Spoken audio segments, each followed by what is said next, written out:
Hey folks, I'm sorry I'm a little late. I was just finishing up a Leap coaching call. So today, it's about time I did an update on my music stuff. So you may well be thinking, well, what's the difference between the stuff you do over here on Mike Mondaily when you're talking and the stuff you do over on Make Music Your Life when you're talking? And really, it always feels a bit weird when I'm doing the coaching stuff to focus it so intently on what I'm doing, because what I'm doing is what I'm doing. And while it might be useful and curiosity inducing, it's not as useful as actually helping you overcome your musical challenges, your business challenges, actually focusing, turning the spotlight on you. So really the purpose of this channel is partly for me to actually be it's almost like I'm live streaming my practices when I'm doing the performance. That's the no talking stuff, but also specifically talking about what specifically I am doing, which is going to be relevant for some people some of the time, but not for all of the people all of the time. So really it's kind of like, it just feels more, it kind of seems to be a good idea to separate these things into two things, because then I can just be happy to say, right, I'm just completely focusing on what I've been doing. Here's what I did last week. Here's the challenges I faced. I mean, I kind of do that when I'm doing the Make Music Your Life stuff, the coaching stuff, but that's only, it's almost like it's a secondary thing if it helps. Whereas this is the purpose of this. So today, as I, when was it? I think it was about 3 weeks ago or something. Probably longer, in fact, probably more like 5 weeks ago, where I did a video called Moog Do's and Don'ts. And that was the last time I did any talking, because then I had a 16-day gap where I didn't live stream any music at all. And then after that 16-day gap, I started live streaming again, and then I went away for a bit, and then I've had a week gap. So I've had a lot of ups and downs. And I think the first thing I want to talk about is sort of rabbit holes that you can get into very, very easily. And it's an interesting constellation of things that mean that you fall into these rabbit holes. And by the way, if you have any questions at any point, please feel free to post them in the chat. And Ro, it's good to see you here. So these rabbit holes are kind of interlinked. There's a musical component, which then often leads you into a, you've got a musical problem to solve. Okay, then that often will lead you to solving it with the tools at your disposal. So then it becomes a technical problem to solve. But one of the things I've noticed about that technical problem to solve is that it starts to become, if you're not careful, starts to become divorced from the problem that you're trying to solve, because then it becomes a technical problem. And then you start trying to solve the technical problem and forgetting what the initial problem that the technical thing is solving is, right? And you know what that is? That's a mental problem, okay? So you've got this constellation of things, a musical problem, which you then apply sort of some technical stuff in order to solve it. And what ends up happening is you create a mental block, but not block, I hate that word, obstacle for yourself. Yeah, as a result of the attempting of solving the musical problem. And this is exactly what happened to me. Because one of the challenges that I'm facing is because the massive impossible moonshot that I am trying to solve right now in relation to my music is this. This is how I've formulated it so far. If I had to produce an album that was as good as, in every way, or if not better, than any other album out there, but I had to do it in the time it took me to actually play it. What would I do? What would I have to change? What would the music have to be? What would I have to not do? And what couldn't the music be?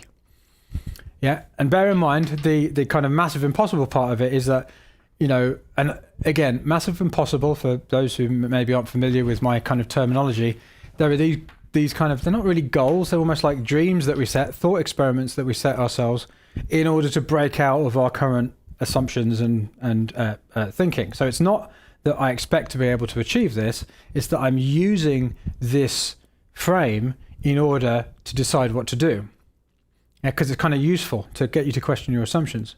So essentially, the massive impossible moonshot is how can I actually finish, like literally finish, have it mastered as well. I mean, like, again, how the hell am I going to do that? I don't know. But so I could literally play it in an hour. It took me an hour to play it. Then I'd be able to upload it to Spotify and it would be as good as anything else out there. Now, again, just to be clear, I'm not saying that this is possible, but that's the point. That's what makes it powerful. It's like, at the moment, to me, it's impossible on so many different levels. I'm so far away from it. I can't even, imagine, in terms of the music, in terms of the sound of it, in terms of the producing of it. It's just so far away. But that doesn't make it a bad question to ask. In fact, it makes it a great question to ask, because it gets you, when you ask these massive impossible questions, it gets you to question everything. You go back to first principles on so many different things. So what is a piece of music? What is a release? Does it have to be this? Does it have to have that? Do I have to use this? Does there need to be, does there need to be a drum machine? There's just like from instrument choice to what I'm playing, to how I'm doing it, to how long it is.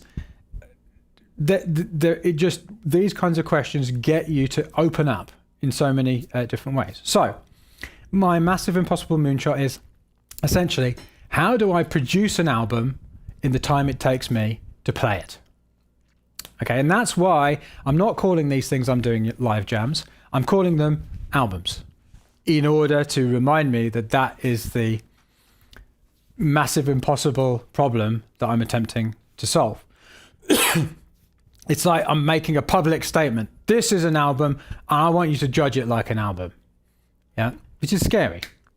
So, as a result of that, because I'm not using a DAW, I'm using, it strikes me that I haven't set this up. Hang on a minute. How do I do this? Like this, maybe this will work. I'm using this. Can I get a, oh, hello. There we go. Let's see if I can make you into a nice round one. There we go. Okay, so I'm using this, which is called Gig Performer, and essentially this is the front kind of bit to it. So essentially what I'm doing is I'm putting the machines that I've got, the Moogs, through this, and also I'm using this, hang on, that's not right, I'm using this to, so it's almost like this is the mix. Yeah, so I've connected all these things through various different things. And also the other thing that I'm doing, which I won't be able to show you on the screen, is with this computer over here.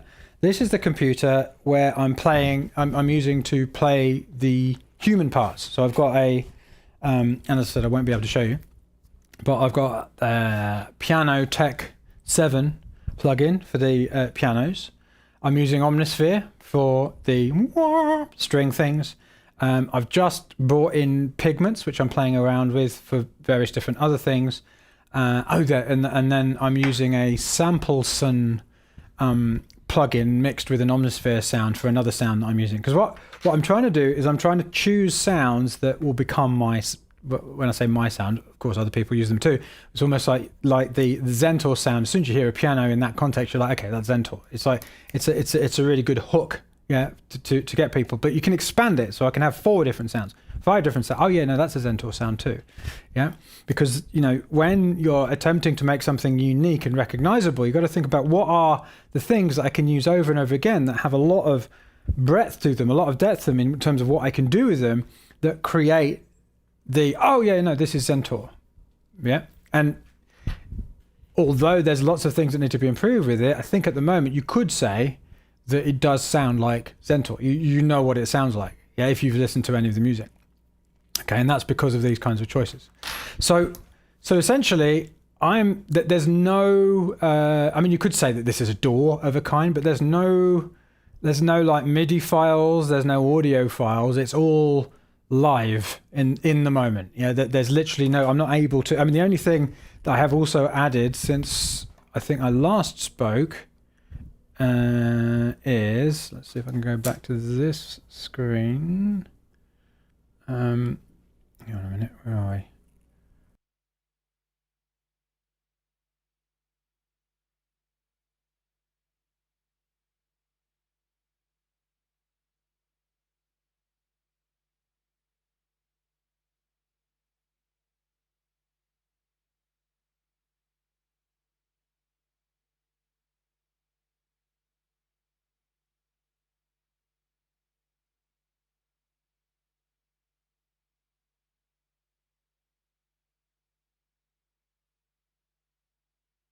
Sorry about that.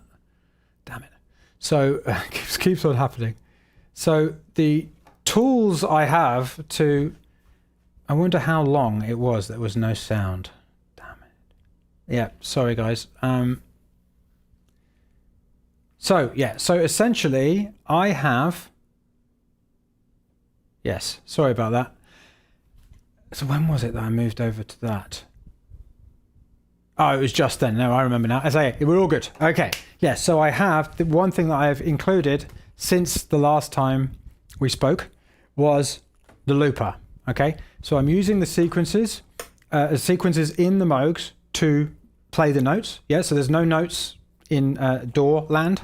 Yeah. So the sequences on the Moogs are playing the notes, and I'm sequencing myself with the looper. Okay. So that's how I'm thinking about it. So those are the tools essentially I have to play with. Thanks folks for letting me know. That could have been a little bit annoying. So yeah, these are the tools I have to play with, and essentially what the technical problem to overcome. And by the way, if you aren't wanting to do this at all, that's absolutely fine. There is value in this. If you're wanting to produce music, there is huge value in this, because you can use the way that I'm thinking about it here to actually set things up for yourself when you're producing music, you know, when you're assembling it, if you like, when you're producing music, to massively shorten the curve for you. Yeah. So if you were to think, okay, if I thought of my it's kind of beyond a template, if you like. If I thought of everything I do inside a kind of container, yeah, if I was doing this live, what would be the things that I would have and do which I could then play into? Even if you're producing music, even if you're not being as militant as I am, you would probably find that you'd save a lot of time, and the music would sound more like you, because you'd be using a similar thing every time. And bear in mind, defining all of this stuff, yeah, and you can do this in a DAW as well. I mean, you know, defining all of this stuff doesn't mean that you can't change it. In fact, that's where the musical and technical and mental rabbit holes have come from, is because I'm changing it. Okay, so essentially, what I am doing is I am doing a live stream on YouTube of about an hour, half an hour to an hour. And let me just change the video back, and I will check to see that here we go. Yeah, I'm performing a live stream on YouTube for about an hour here on the Mike Mondaily channel. I've been wanting to do it every day, because I think there's a magic to doing it every day, although I haven't always managed it.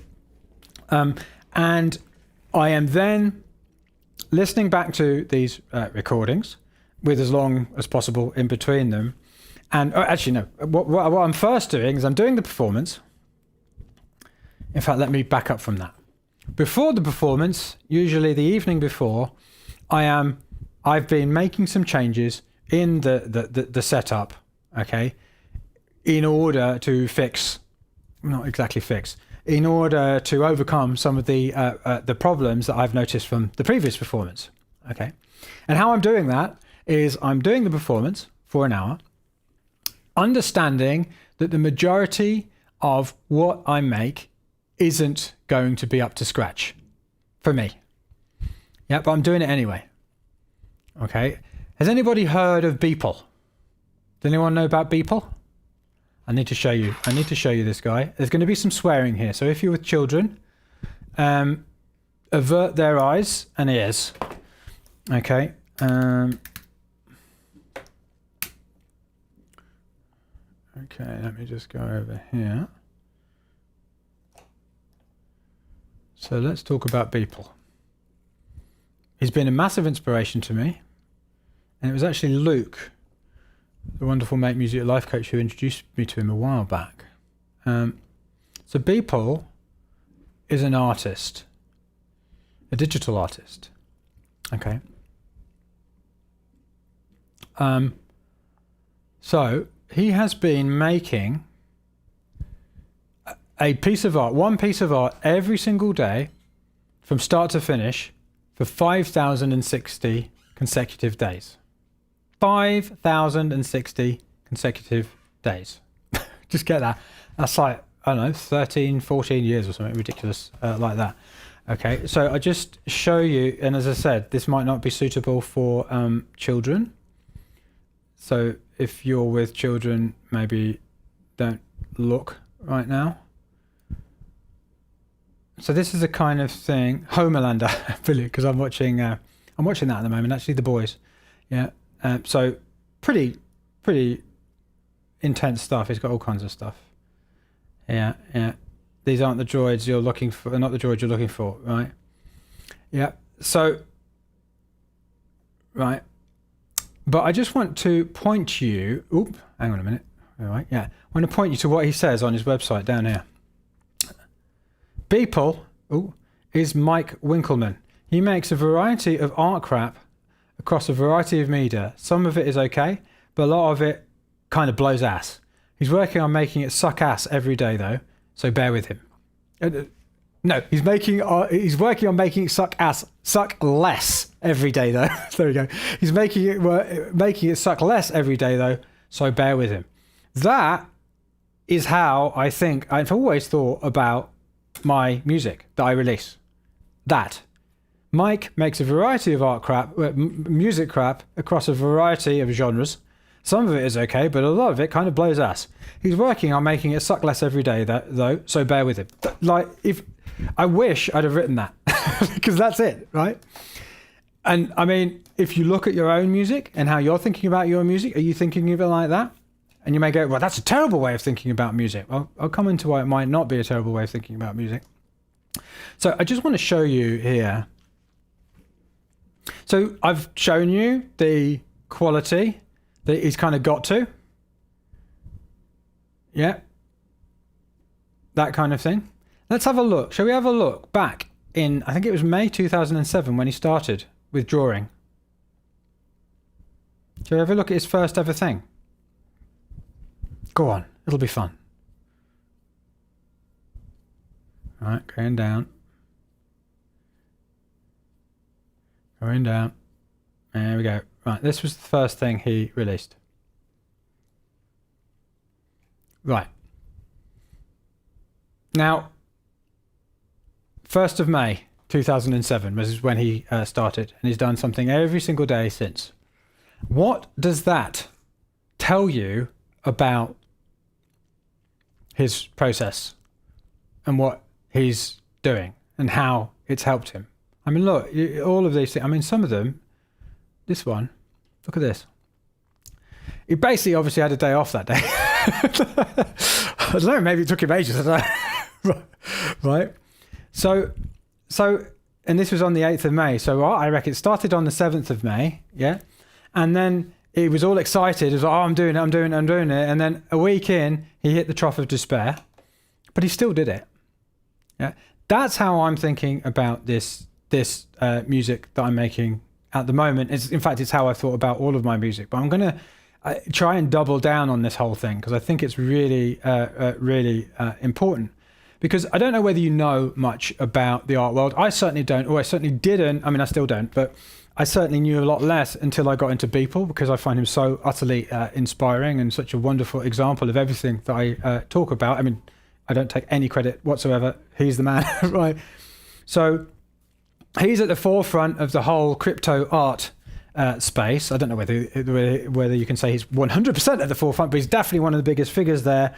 And he recently had I think he was the first person, I'm not 100% sure, fact check if you want, but I think he was the first artist to have a piece of digital art auctioned at Christie's. And I think it went for millions. I think it was about 6 million or something as a result. And, you know, not that money is everything, not money is the purpose for doing what we're doing, but it's an indication of something. And he's definitely, you know, he's made history. Okay. And do you know how he made history? How he made history is by doing that. That is how you make history. By drawing pictures like this, if you're an artist. Okay. By being okay with drawing pictures like this and putting them into the world. Yeah. Because that leads to 5,060 days later. And let's see if I can get to the one today. I don't know if I can. Where are we? Round 14. Where is it? I don't know where the one is today. Anyway, but it gets to stuff like this. Yeah. But what's more, by releasing consistently, movement creates attention. And I mean, back in 2007, he can't have known that the opportunities that he's now taking advantage of in the crypto art space, in the collectible space, you know, in the NFT space, non-fungible token space, you know, and yes, it's a bubble and yes, it's going to come crashing down, but that doesn't mean there's no value to it. Yeah, there's a lot of value to it. He can't have known that those things were going to happen. But by doing this, he's put himself in a position where he can be the leader. Yeah. And I mean, again, we want to just bear something in mind. There's a massive survivorship bias here in that, in fact, I don't know whether there is in this case when you think about it. I don't know if there are any other artists who have put out on the internet one piece of artwork every single day for 5,060 days. Because if there were 100 and only Beeple had got as far as he had, only Mike Winkelmann has got as far as he had, then we could say there's a survivorship bias. But really what the survivorship bias is here is that he was the only guy that we know of anyway, who actually did it, who actually put out 5,060 pieces of artwork every single day on the internet. As a result of not only is his art improved, but he's built an audience. He's noticed things that are happening that he can take advantage of. He started with drawings. He's now doing digital art, which is now, you know, crypto art. Yeah, which has meant these opportunities have come his way. People have been. He couldn't have done this all himself. People have come to him. People are listening to him. People are saying, "Yes, I'll work for you," or "Yes, I'll do this for you." Yeah, and exactly the same thing is true since I've been doing this Zentaur project. I've noticed people who I've known, who I would love to work with, who, you know, have met up a few times and we've kind of talked about things, but nothing's ever happened as a result of me saying, I'm doing this and this is what I'm doing, and actually starting to do it.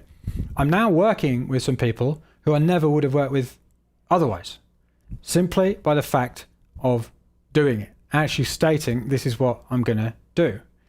So all of that is to say that the music that I'm making is and will always be a work in progress. The music I'm releasing is and always will be a work in progress. And that's okay. In fact, I think in the modern world, that is almost required. Yeah, that's the thing that is going to get you and me and all of us to where we want to go. Because we can't know what's going to happen when we do that. The only thing we can know is if we don't release music, if we don't put ourselves out into the world, there's one thing that's for sure. Nothing's going to happen. Okay?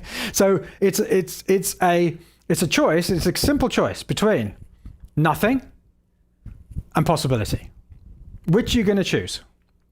I'm not saying anything will happen. Yeah, I'm very, very clear about that. But I am sure that nothing will happen if you don't put anything out.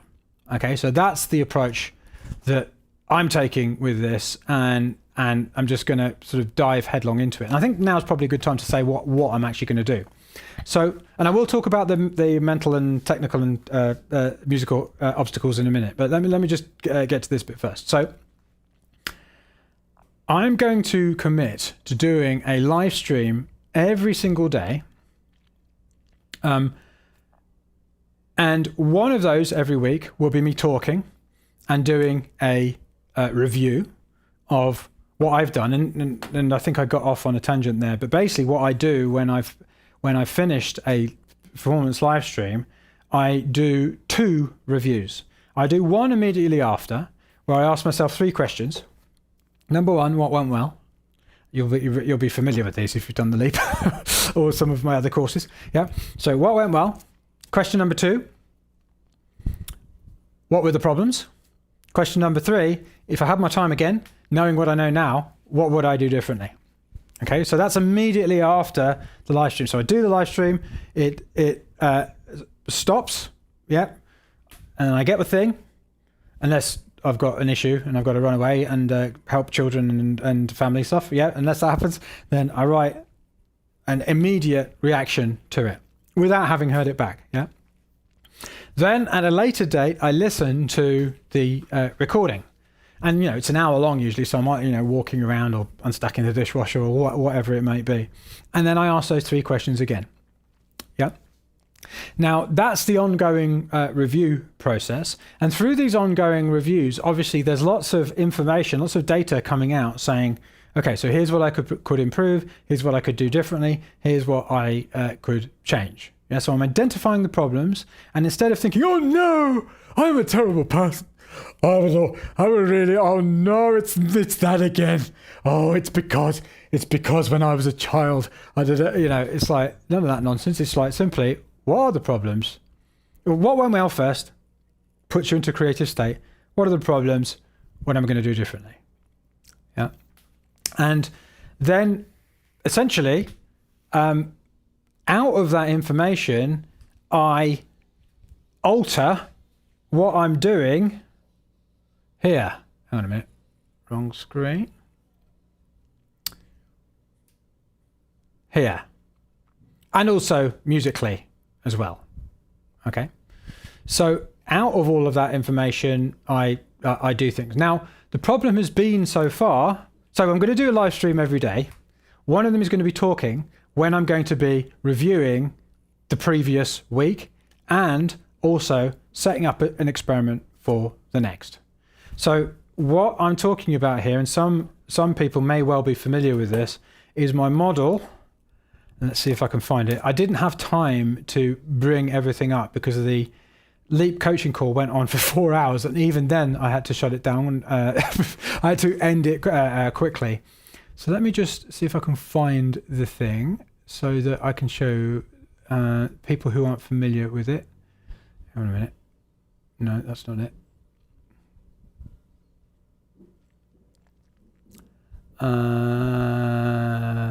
There.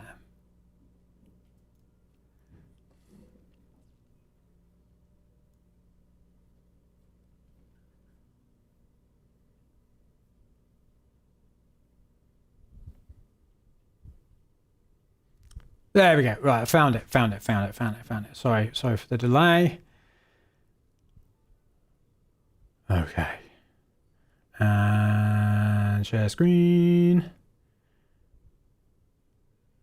Let's go to Keynote. Oh, that's weird. Zoom. Boing. There we go. All right. So this is the creative process. I'm going to zoom through it super fast. So everyone knows... Hang on a minute. What's going on? There we go. Everyone knows about the creator. Obviously, in order to create, we need to create. We need to be a creator. Yeah? Then most people also know that we need to edit what we create in order to make it better. Yeah, but what we don't realize, and I didn't realize for a while, is that there is a third person involved in this whole situation called the dreamer. And what the dreamer does is he takes the information that, because the creator creates something, the editor edits it and makes it better, connects it with the outside world, says, how's this going to fit? How can I make it better? And then the dreamer says, oh, all right then, well, here's what we're going to do. Here's the new modified vision. Yeah, because often you start with a vision. Oh, I want to make music like this.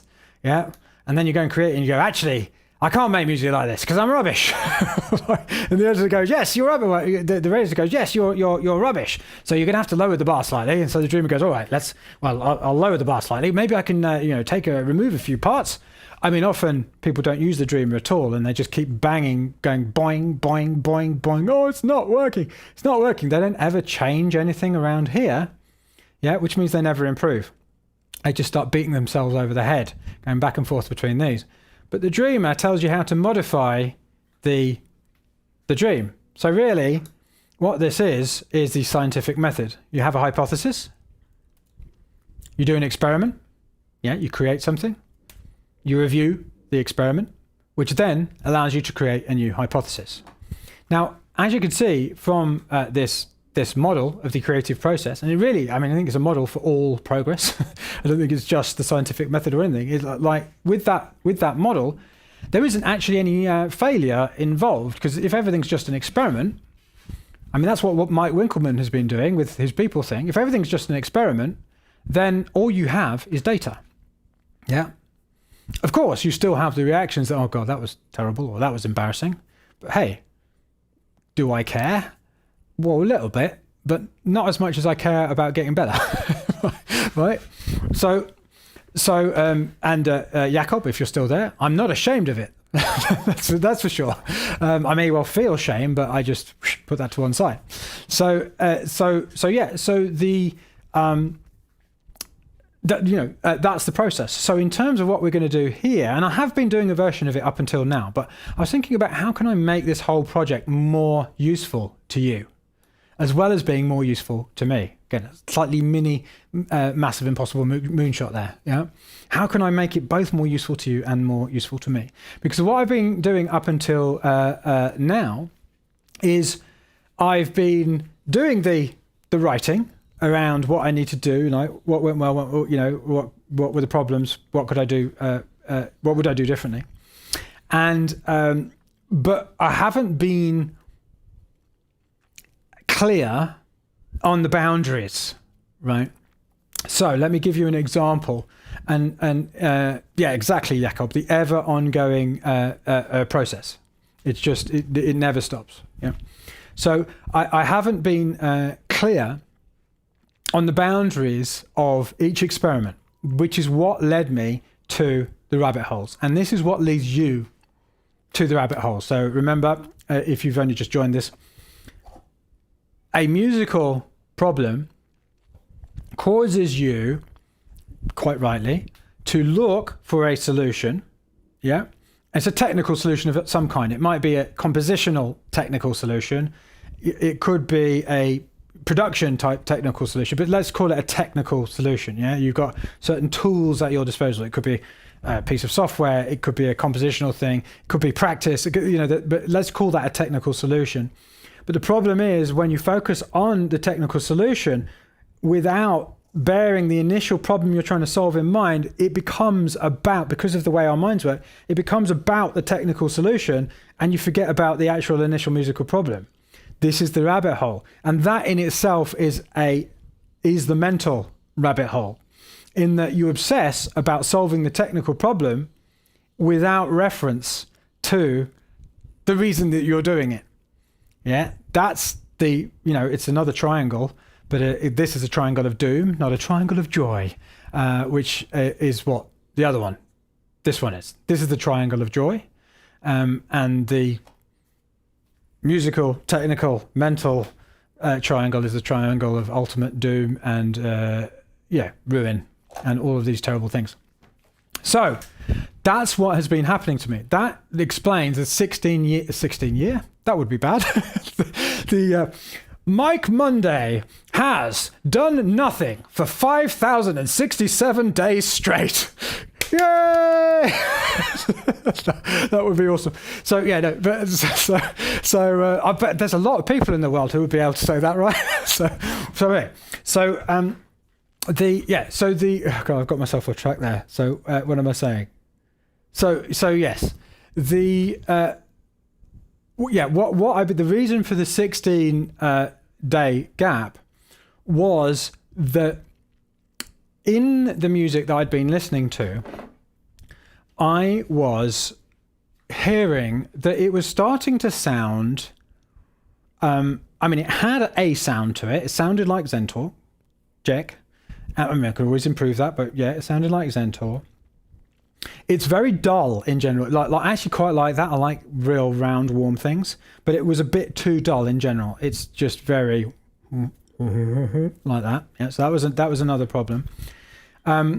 Also, levels are an issue because it's with different sounds when you're bringing in different sounds. So, for instance, the square wave on the D farm is a lot louder than the triangle. Yeah, so you've got that kind of issue when you're changing over from one thing to another. So that's another sort of musical issue, which kind of suggests a technical fix. But the bigger problem, the overarching problem, was contrast. Okay, that what a lot of the music has ended up sounding like. I mean, it's cool. Don't get me wrong, it's cool. I kind of like it, but it's just got this. It sort of does this thing, this one thing. Yeah, and it just kind of, and it's good for working to, it's good for coding to. It's kind of, Rose saying, Mike, you were covering John Cage's 433 every day for 15 days. That's what I was doing. That's right. It's the sound of silence.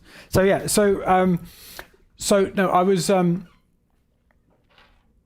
it was sounding kind of flat is maybe the wrong word, but it just doesn't change very much. The way I describe it is it's almost like it sounds a bit like prog, like, early, it's just all sounds a bit proggy. It just doesn't really, I don't know, it's all very, it moves from one thing to another and there's no boom, like punch in the face type thing. That was a sort of, that was a problem that I was perceiving. Everything was like transition-y. Now, that's cool, but it's not the only thing that I want to be able to do.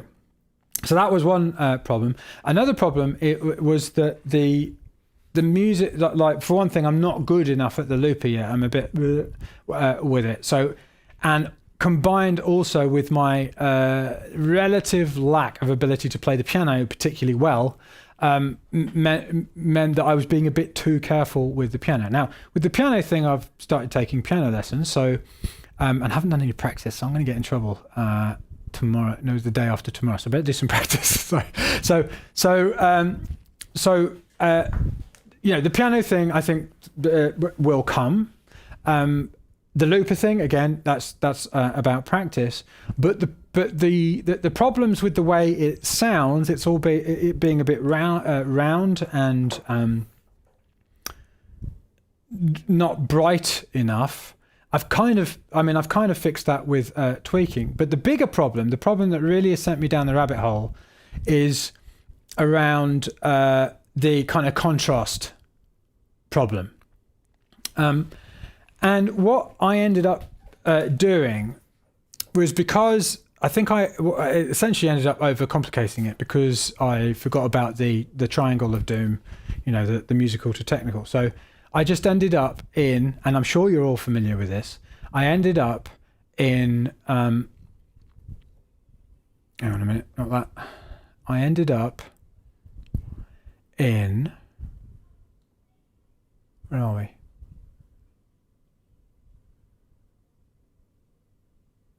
Gig Performer. There we go. So you see all of these plugins around here, like Mangled Verb and Crush Station and Crystals. So the reason that I chose the Eventide ones, these are the Eventide ones. These are effects plugins, and the reason I chose them was because I thought, well, in order to create more, I mean, the other thing was it's flat, yeah.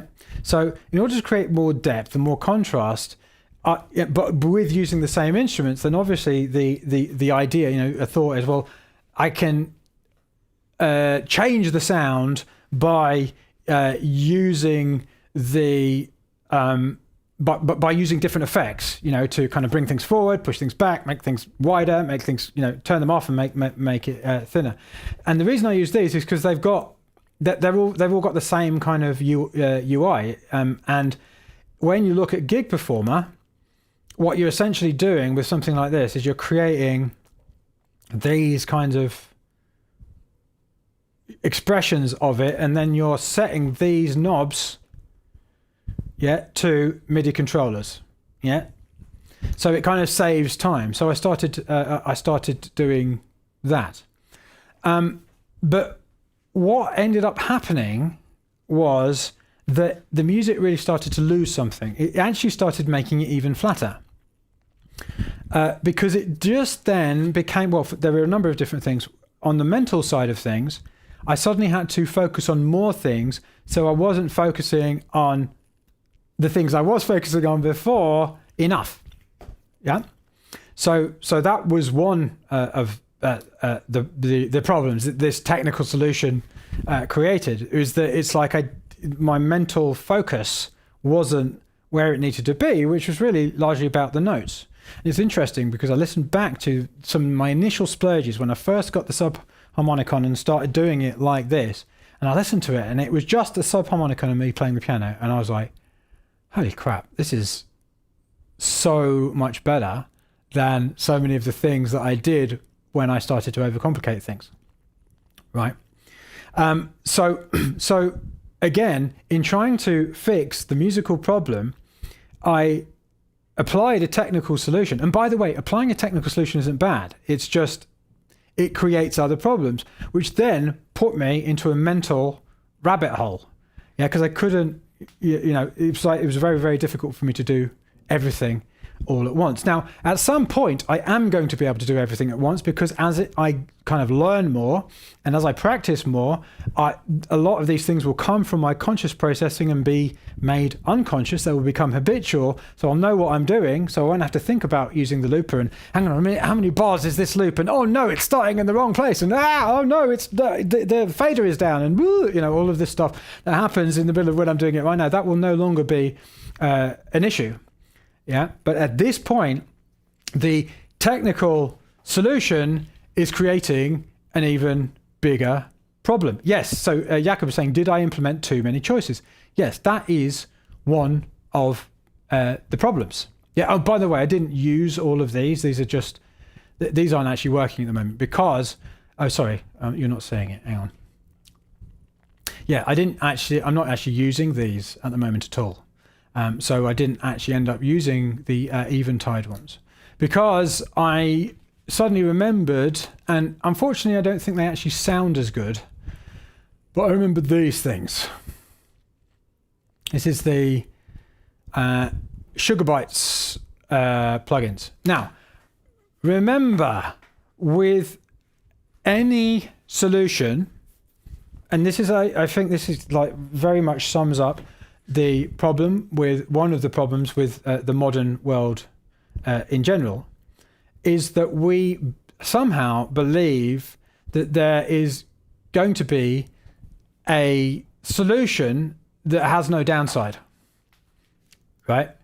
And if you think about some of the technical rabbit holes that you have fallen into with making your music, I could almost, I'll bet you that one of the problems that you've been facing, one of the mental rabbit holes that you've been facing, is that you think that there is a perfect solution.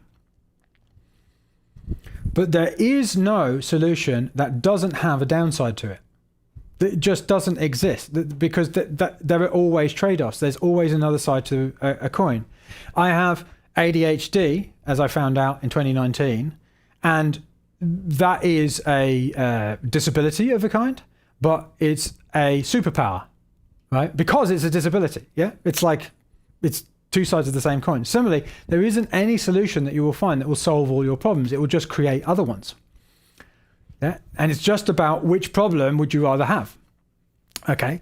So for instance, I think, and I don't want to be down on any manufacturer, but I personally think that the Eventide plugins sound better than the Sugarbytes ones. It maybe it's because they sound less digital or something. I don't know. I just think they sound a lot better. Yeah. But the thing is about the particular, the Tornado thing, is that how they work is that this one knob you can set to control multiple things in here. Plus, in one thing, you can have 8 different effects. Now, in the Eventide ones, you can set this to control multiple things. So you can go, I'll just show you. So I can do that. So you see this blue line here. I can then go, yeah. So I can do that. Yeah. But the problem is then I need, in order to have 8 different things that I can do to one sound, because remember, I've only got 3 things aside from me playing at any given time. That means I need 8 plugins, right? Whereas with this, I can just have 8 knobs. Yeah. And what's more this is the cool thing about, you can set one knob to change these knobs in different orders. Yeah. So it's almost like an infinite number of things that you can do. Yeah. Because this is telling it when to turn the knobs. Yeah. So essentially I was like, well, do I want it to be simpler or doable, or do I want it to sound slightly better? Because these are good enough. Yeah. And I opted for more simple because my reasoning was that loads of people use these Sugarbytes plugins, and to be honest with you, I think it might just be a generational thing, and that these sound very, very digital. That's what I don't like about them. I don't think they're worse. They just sound really, really digital.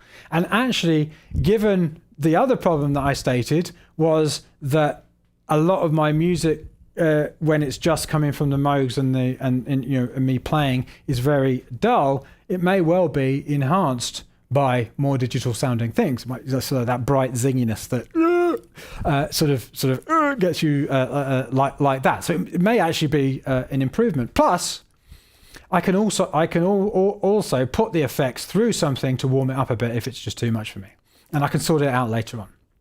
Yeah, later on in the chain, I mean. Yeah. So I started playing with those. Now, what ended up happening was I've solved the problem about having 5,000 different plugins, and I still haven't got rid of these out of here. The reason being is that I've set all these up over here, and I don't want to have to do it again in case I decide to go back. Okay, so that's why I haven't deleted the plugins out of here. These are actually connected to these. Okay, which took me a while to set up. So at one point, I had these tornado things on the subharmonicon, on the DFAM, and the Mother 32. And I played with that for a while. Then what I found was it was still too complicated. Because, again, I hadn't practiced. I didn't remember all of the plugins I had and what they did. So it was almost like it was too much. Yeah, exactly as you said, Jakob. Too many options, particularly when you're in the moment. So what ends up happening is you just end up twisting knobs constantly and not focusing on the music. Yeah, which again makes it end up sounding flat and not particularly interesting. I mean, it's still, I'm fine to put it out. I'm still fine to do it. It's okay, but it's not where I want to be going. Okay, so the next stage was like, well, I need to simplify things, so I'm focusing on less. But at the same time, I think there needs to be some kind of simple variation that can occur that I can be more, it's almost like I can have an intention that I want to create a certain sort of vibe, yeah, and then be able to say, right, now I'm going to create this kind of vibe. Because really what I want to be able to do in these albums is go through, a journey, tell a story. At the moment, it kind of feels a bit like this, yeah, and I want it to kind of have more of a shape to it. Okay, and I think that requires not having effects on anything for some times, and then having the ability to kind of do other things. Because again, I'm not using more instruments. I'm really set on using the same instruments. Yeah, I don't know why I am. I just am. Okay, so what I then moved towards, because what ended up happening is I was just like merrily twisting these knobs, and it just sounded like constantly twisting knobs. So my next thought was, well, how about I create states? And what I mean by that, so here you'll see over here, I've named this Triumphant, Accessible, Round, Smooth. Now, if anybody's done the leap, you'll recognize those are the kind of words that you might use in an opposite game. Yeah. So essentially, these are variations on this rack. Yeah, and I haven't created any others, but at the moment, but I will. So essentially, what you can do is you can set these things to have particular states, not presets and stuff, but it's like you can bypass certain things and you can turn certain things off and on by just changing this thing over here. So I could have one. I can't remember what the opposite of that was. Triumphant, accessible, round, and smooth. I think the other one that I haven't yet got around to is, what was it? I can't remember. Something like sad, weird, spiky, and rough. Yeah, or something. So that I can then actually create these sort of states where I just literally can push a button, it will go to this other state, and then it will sound sad, weird, spiky, and rough. Yeah. I haven't yet got around to making the other ones because I'm still working on it. But that is definitely something that I'm going to do. And eventually, I can create a number of different scenes, if you like, which have a different vibe to them based upon what's going on around here. Okay, so that was another thing that is on the cards, which I'm gonna develop. I think that's actually quite a good idea, because the great thing about Gig Performer is, and I don't know if this works for other ones like this, but things that do the same thing. Here, where is it? You can, where is it? Patch persist. Yeah, maximum audio tail length. So you can change the state of something and it will keep playing the previous thing for 10 seconds. So say you've got a reverb in the triumphant state and then it's no longer there. And so it will keep playing the reverb until it's 10 seconds and then it will move to the next thing. Does that make sense? So it kind of, like theoretically anyway, it can be a smooth transition from one thing to another. So that's something we can do, but I'm not there yet because I still haven't figured out this one. So the problem I was at this stage was that it just ended up me just randomly twisting knobs and not really knowing what I was doing. But I still wanted to have this ability to kind of change things beyond just playing with the Moogs and improvising over the top. So I remembered that Sugar Bites also had this thing.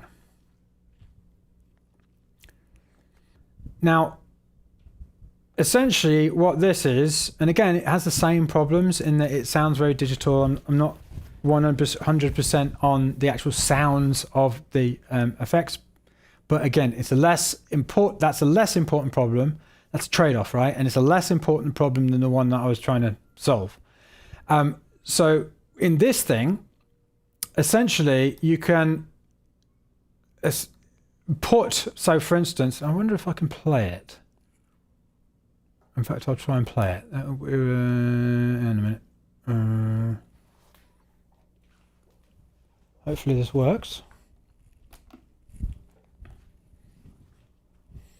I'll turn you on. I'll turn you on as well. Oh no, I could actually turn on that power down here. Okay. Hopefully this doesn't break anything.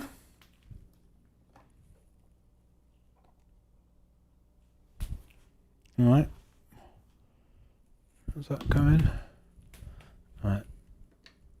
Let's go here.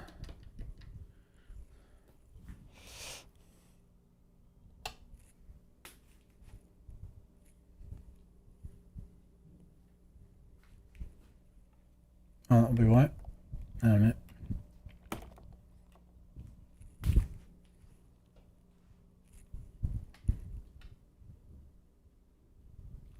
Oh, I know why. There we go. There we go. Right, now it's playing there. We'll get there in the end, folks. That's interesting. Oh, that'll be all right. Okay. Okay.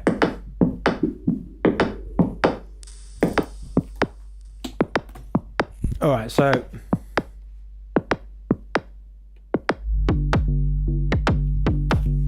that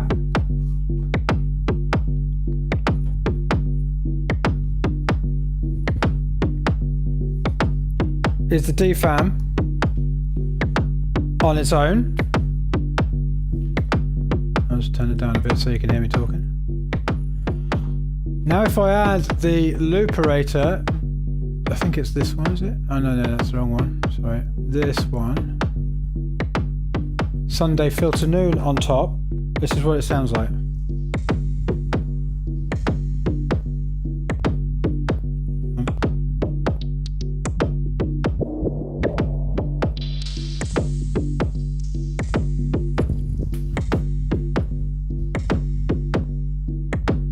Yeah, and if I change, let's try a different one. I think this one might be quite loud.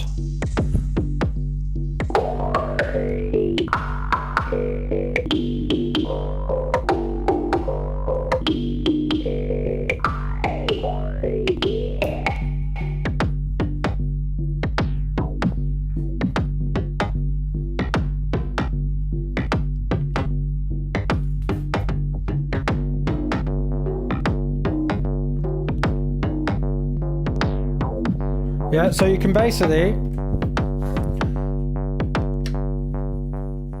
make it do different things. It's kind of flashing. Why is this screen flashing so much? It's a bit weird. And so essentially, but the thing is with those ones. So what I can do, and I've, to be honest with you, I've just been using the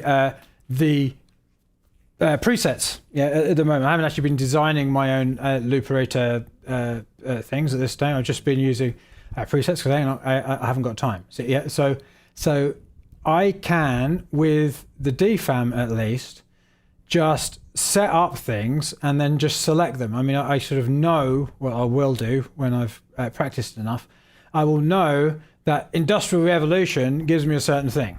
Yeah, and Sunday filter noon gives me a different kind of thing. Yeah, and I can set these also on, MIDI keys, which then basically, because the DFAM's only got 8 steps, and I could do things with the modular and change the, when it starts and stops, all that kind of stuff. But just to keep it simple, I can now change what the DFAM does, and you can set these. I keep on shutting it down because I'm worried that it's making the screen flash. Actually, let's just press stop. Maybe that will help. Yeah.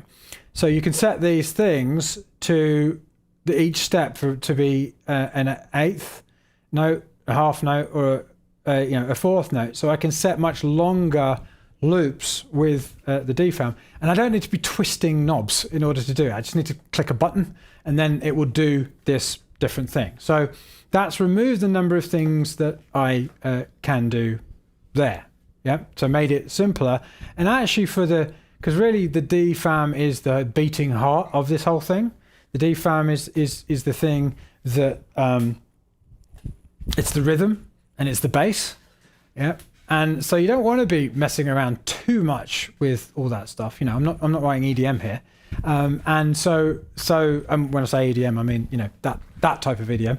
So it's like, it just wants to be kind of doing its thing. So I've simplified things and solved a problem.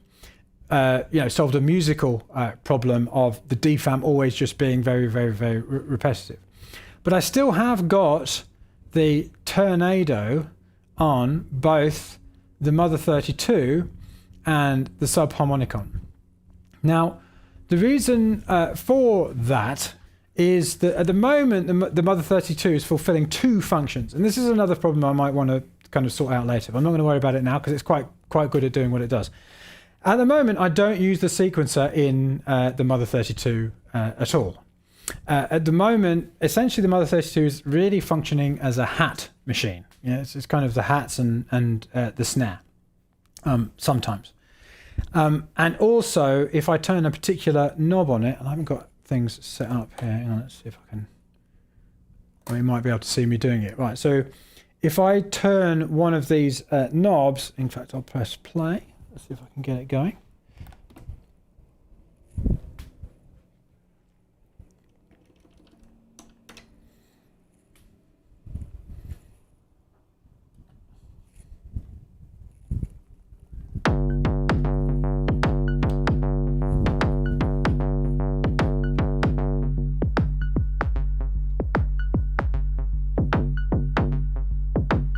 Right, you see that thing?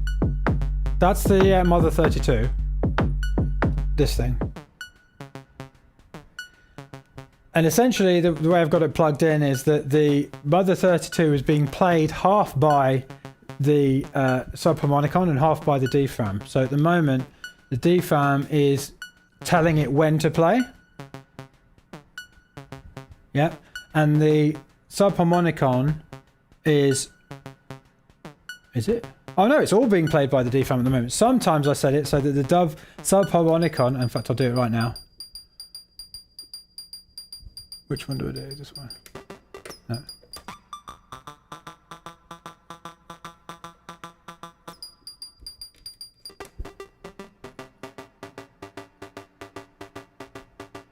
So at the moment, that is being... oh no, this is one. Here we go. Yeah, all right. So now the subharmonicon is giving the Mother 32 what notes to play. I know it's very high. That's just because I've got it turned up at the moment on the subharmonicon. But you can make it go much, much, much, much, much, much lower. Let's do it. Yeah.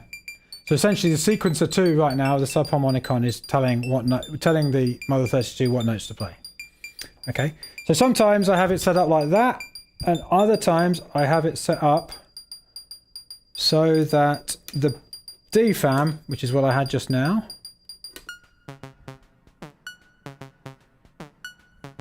right? The pitch knob of the knobs of the DFAM are telling it the notes, right? But what you can also do is turn it into just a simple hat by just turning the knob over to the noise rather than to the VCO. And you can sometimes do both. Yeah. So it kind of, it's like a kind of hat and like extra sort of part on the top. And this is kind of ideal for the kind of thing that the Tornado does, because let's just turn it onto the screen so you can see. Mic cap. So watch this one over here.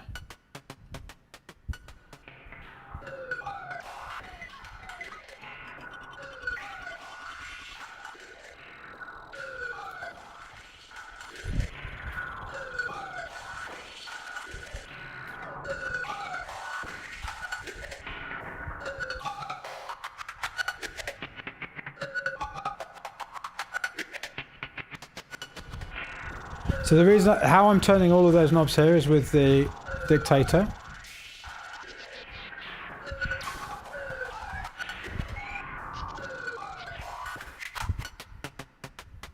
Yep, and I can also change these on their own.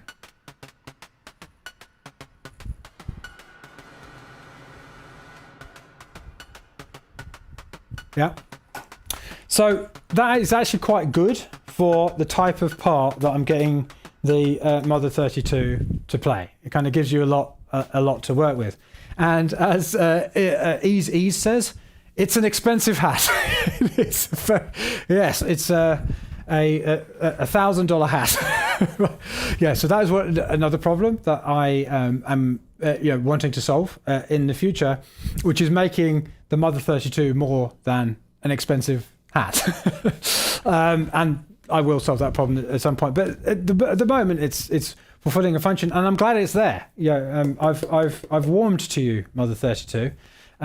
You're more difficult to use than the subharmonicon and DFAM because of your really annoying sequencer. I can't stand sequencers like that, where it's like you've got to remember. Yeah, it's just annoying. So basically, but I can figure that out. It's all good. Okay. So anyway, then and again, the subharmonicon, because it's doing these repetitive type of things, same thing. I mean, I don't need to. Oh, I suppose I might as well go. Just do a bit of a demonstration. So I don't know what on earth I've got playing here at the moment. A minute, let's go.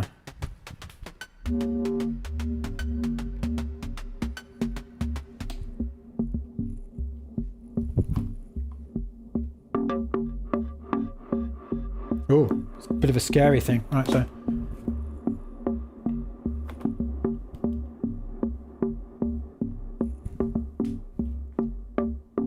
Okay, so that's it dry.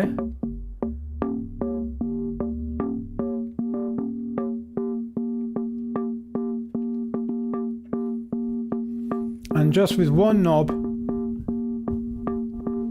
Oh, a minute. Let's go, yeah.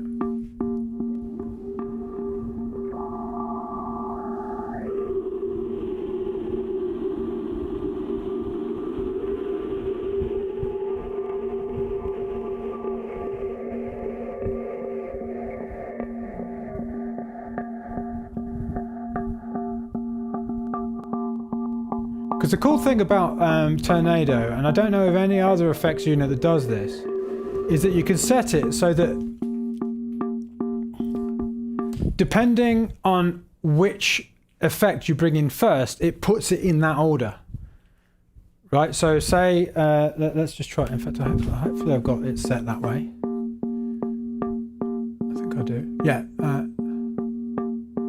Where is it? Dynamic signal flow, there it is. So basically what that means is if I bring in the, let's say this first, then I bring in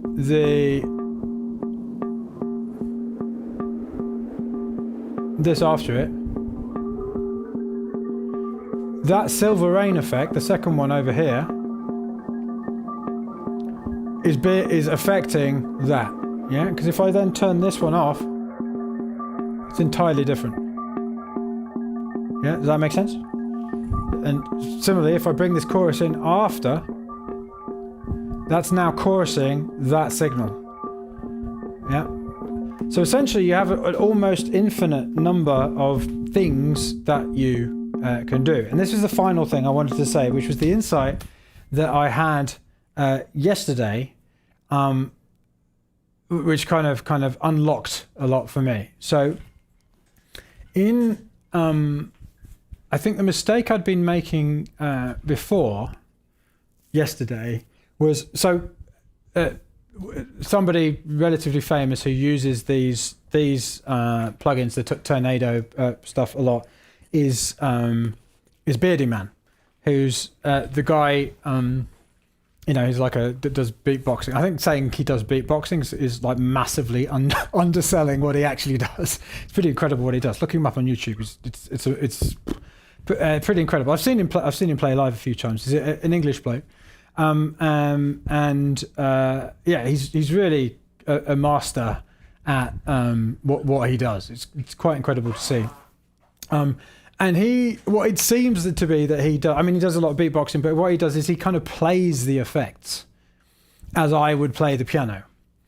And for me, with what I'm doing right now, because I'd seen him do that kind of thing. And by the way, I didn't get these effects because I knew he had them. I only found this out. I got the Sugar Bites package a while back.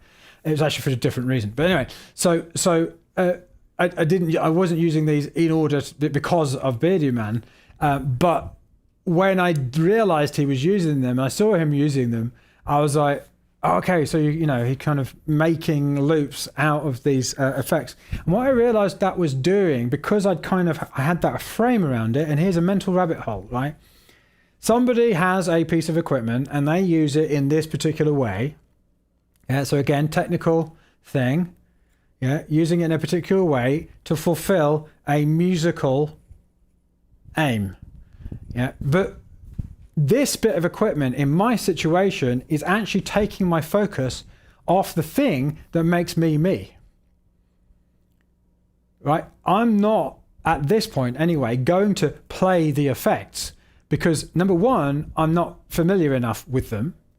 Number two, I don't love the sound of them. But what I do love them doing is that they create a vibe, they create a sound. It's almost like you can instantiate them, you can play with them. Like I play with the Moogs, I can play them and get this soundscape in real time, which is then the canvas upon which I play, rather than, I think anyway, the way that Beardy Man uses it, and I may well be wrong, but from what I've seen, it's the way he does it, where it's more that the effects are an instrument rather than the canvas. It's more like the effects are the paint, if that makes sense. And when I had that insight yesterday, I was like, oh, hang on a minute. If I think of these 8 knobs,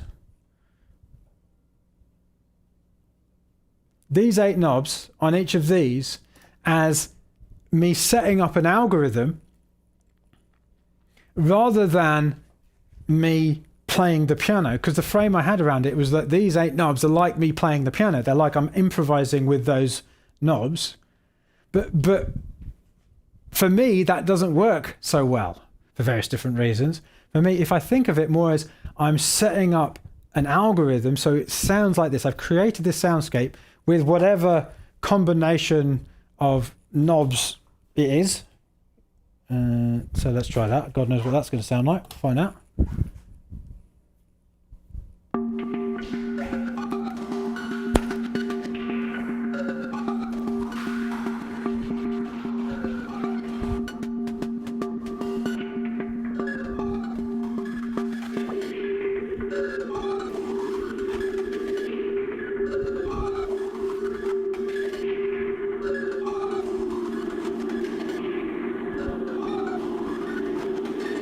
So that sounds very different to this.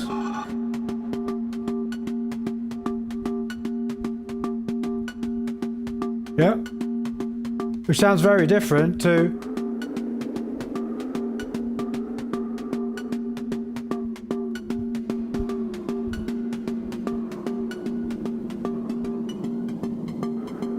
that. Yeah? I mean, it's the same parts, but it's a very different sound. So it's almost like, instead of thinking them as a thing that I'm performing, it's almost like I'm creating the conditions and then I'm performing into them.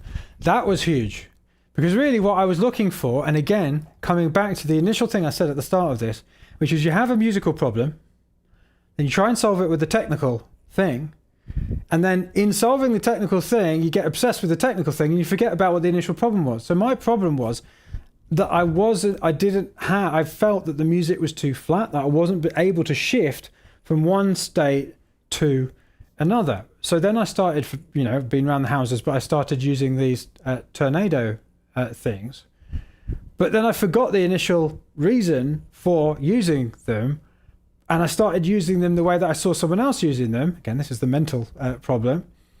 But that wasn't right for me until I remembered the actual problem, which is what I've got to do is I've got to use these things to find an environment, a musical environment, a playground to play in for a chunk of time in the track. And then I'm going to play into that environment with what I have, with the instruments here, and playing with them. And I'm just going to leave those alone for a specific amount of time. Then when that bit is done, or I need to change something, then I will change it to something else. So we're in a different environment. Probably, what I will experiment with doing is try and find very contrasting environments and put them next to each other by using these effects. So I'm essentially using these effects in a very different way. I'm thinking about them in a very different way as I was before. And possibly, I don't know, but possibly I'm using them in a different way than what they were initially intended for. I don't know. I don't know about that, though. So I hope that makes sense. And coming back to... hang on a minute. What's going on? There we go. Coming back to what I'm actually going to do in order to make this more useful to you and to me. To keep myself honest, I'm going to do a Mike Winkleman, and I'm not going to say I'm going to do it for 5,067 days, because for one thing, my wife would probably kill me if I did that. So I'm not going to do that.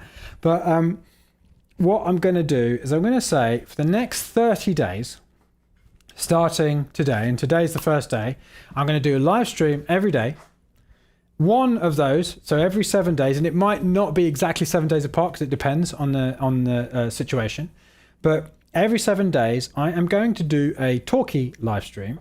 Yeah, so 6 of them will be performances, and some of them will be half an hour. Some of them, will be. I think the minimum amount of time will probably be half an hour, but the maximum, I don't know how long. And what I am going to do. Oh, and by the way, if you have any questions for me at all, please ask them now so that they come through by the time I kind of get to the end.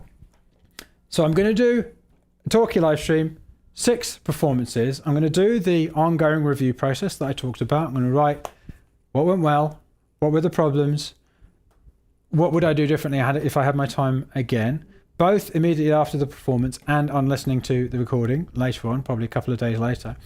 And then out of that information that I've been writing down, on each talkie thing, I'm going to design a new experiment. So going back to... I've lost it. Where are you? Here. Oh, hang on. Too many windows, Mozart. Too many windows, as they say. The sign of the times. Too many windows. Hang on, here we go. Where are you? There. Yeah, so going back to this. So, on the talkie... Oh, I know. Hang on a minute. You can't see that, can you? What's going on? What is going on? Zoom to app window. Nope. Hello? What's going on? Why is this not working? It's very strange. Ah, that'll be why.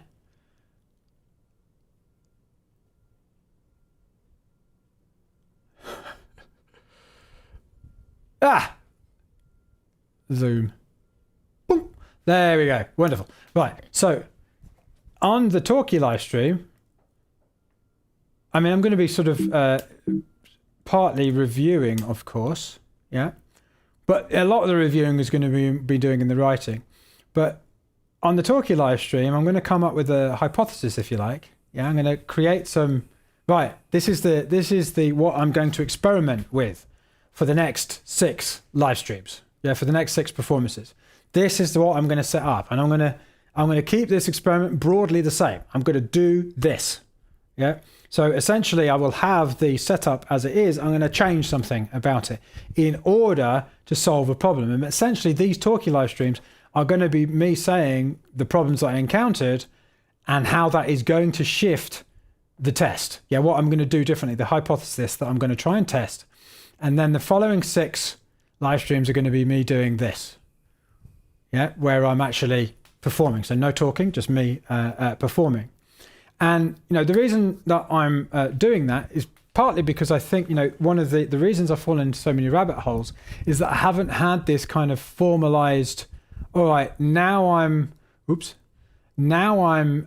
sorry, that's from the presentation I did. Yeah, so now I'm kind of reviewing what I'm doing, and now I'm setting things up. Yeah, and here's what I'm doing. And I'm going to essentially stick with the same experiment for 6 days. Because the other, rabbit hole that you can fall into is just constantly tweaking. I'm going to change this. I'm going to change that. I'm going to change the other. Yeah.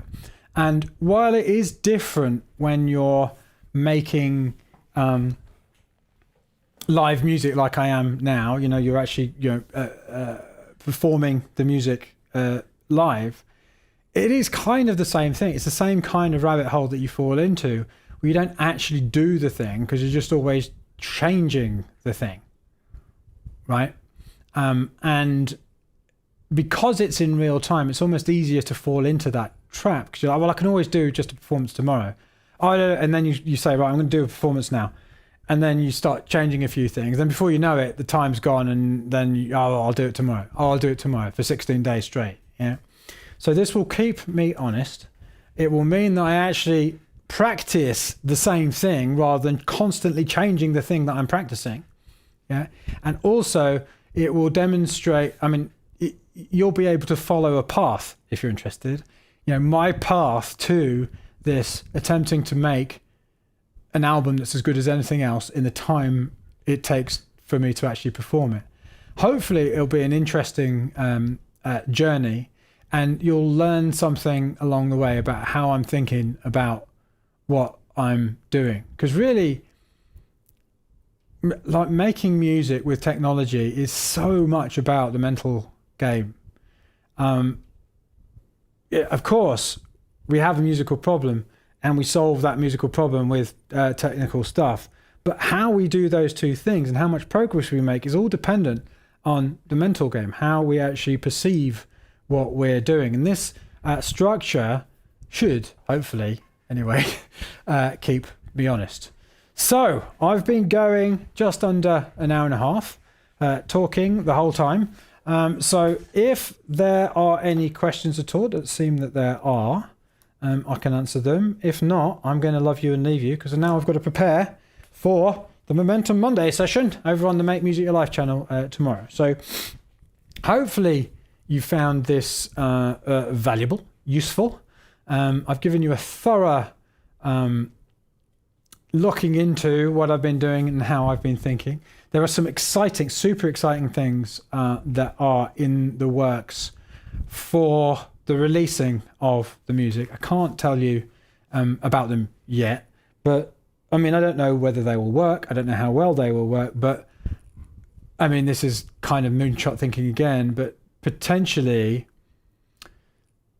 potentially they could solve a number of problems for music makers, and, you know, essentially making a living, being paid for the art. We'll see. I don't know whether that's true or not. But anyway, we're going to try some things.